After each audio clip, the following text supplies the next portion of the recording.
Hello everyone, welcome back to Mzan's Icons, the channel you can rely on for latest updates on the favorite celebrities. If you're new here, please make sure you subscribe and like this video.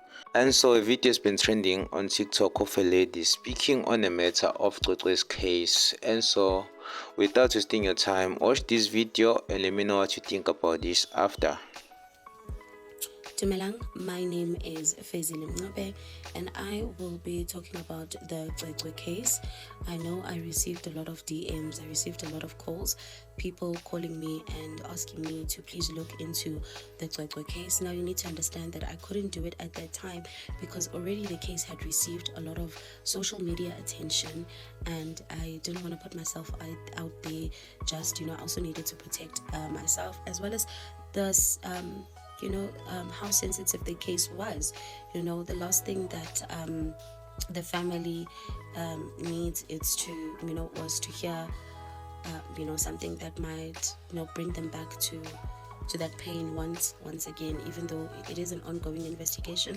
So I just didn't want to be through all of that, take the family through all of that. But I needed permission first in order to do this video, and now that a lot of the dust has died down, I feel that now is the time to talk a little bit more about the Cwecwe case. Now please know that everything that is going to be said on this video are my thoughts and feelings, and I will not be held accountable whatsoever. Okay, now everything that I received and the information that I received, it's a word of knowledge from spirit, because the persons involved are not deceased. So when spirit brings the information, it's going to be a word of knowledge. So let's get into the case. So number one, there's a lot of information that has been withheld in terms of what happened to Cwecwe, and hence the story that we are running with, it provides little to no information or lead that police can work with, or anyone for that matter can work with, because there is some other information that has been withheld. Now, first things first that I am going to say is that what happened to Cwecwe is an incident, the incident itself and how the child was feeling. This is because the person who did this to Cwecwe, it's someone that she knew, it's someone that she trusted. Hence, it's very difficult for her to remember as to what happened. When a stranger approaches you, and it's someone that you do not know, that touches you a certain way and does something to you in a certain way, it's very likely that you are going to remember that, no, I was approached by someone, or someone that I did not know did this to me. But because it was someone that she knew, even the environment in which she was in, it's an environment that she trusted, it's an environment that she knew that she was safe, only to find that that wasn't the case. Now, with how sorry I didn't mention this. I'm not going to go into the details as to what happened, because we already know the story that has been shared to us as to how how it was discovered that the child has been SA. So now with that being said, right, this thing did not happen on the days of which the child had been discovered. Uguti, the child has been great. The incident happened 3 days prior the parents finding out as to what happened to the child. Now, I am seeing two persons involved. There is a female and there's also a male as well.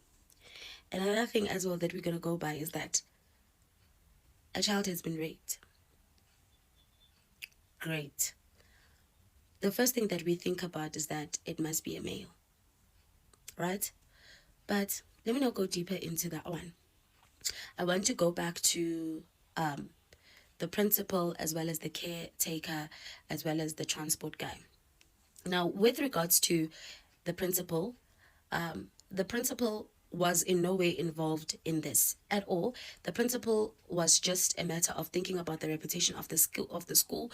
His thoughts were, this is just going to bring a lot of attention to the school, of which I do not want. And also, with the whole situation of the police asking for his DNA, he did not want to be involved. The reason why he refused is because he did not want to be involved in any way. He just did not want to be involved in anything that pertained to this case. So unfortunately, him refusing raised a red flag as to why he's refusing. But to be honest, he's no way implicated in this case.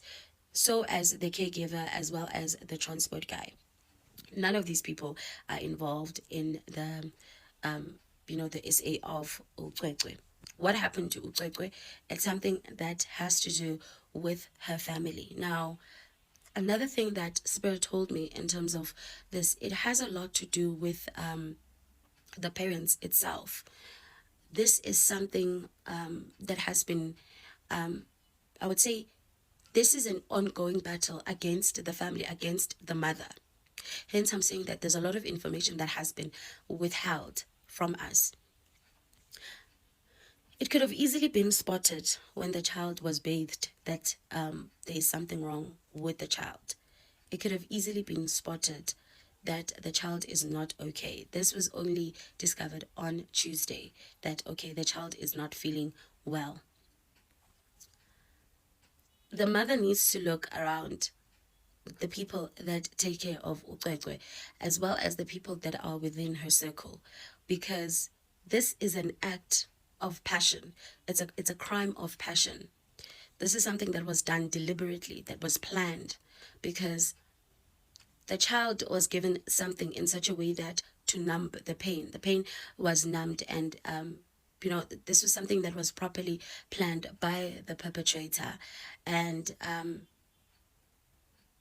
I am seeing that there is a room in which she was taken into. The child was playing, just minding her business, playing as she normally would.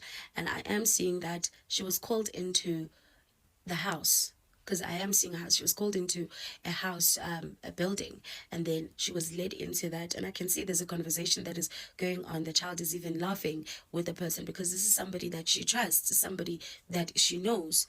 Little did she know that this is what is going to transpire. I am definitely 100% sure that this thing happened on a Saturday or on a Sunday.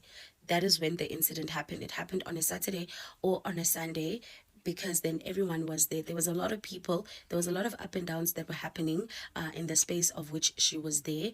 The mom had a lot of things that she was also focusing on. So not much of attention was towards the child. Now, with her being taken, like I mentioned, that I am seeing a conversation between her and the perpetrator ongoing. Now, I am, like I mentioned, that I am seeing a female figure, and I am also seeing a male figure, because the DNA that was found in in Cwecwe is not any foreign DNA. That says a lot. That is the key that we need. It tells us so much. Now, this woman that I am talking about, this is the woman that was able to spot that something is wrong with the child.